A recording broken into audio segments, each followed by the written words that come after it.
Communist party माओवादी दिश तिलाठी कोइलाड़ी गाँव पालिका वार्ड नंबर 2 के अध्यक्ष पद के कर्मठ जनप्रिय समाज सेवी एवं युवा उम्मीदवार कॉमरेड खगेंद्र मंडल जी अबेर के चुनावी मैदान में फिर से आगू आले जी।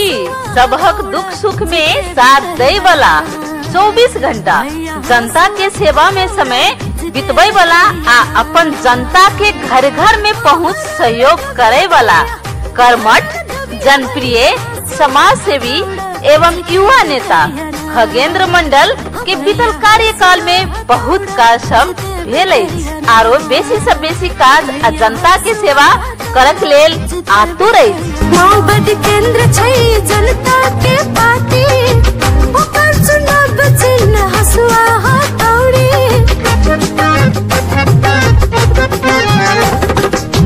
माओवादी केंद्र छै जनता के पार्टी ओकर चुनाव चिन्ह हसुआ हथौड़ी।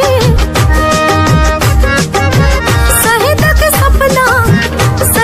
सपना करो हम पूरी जीते बेकर बना भैया हसुआ हथौड़ा जीते बेकर बना। तै द्वारा संपूर्ण दीदी बहिन काका काकी दादा दादी भैया भौजी आ संपूर्ण जन समुदाय से विनम्र आग्रह है जे अबेर के चुनाव में हसुआ हथौड़ी छाप में मोहर लगाकर तिलाठी कोइलाड़ी गाँव पालिका वार्ड नंबर 2 के अध्यक्ष पद के उम्मीदवार आदरणीय खगेंद्र मंडल जी के भारी से भारी मत से विजय बनाबी।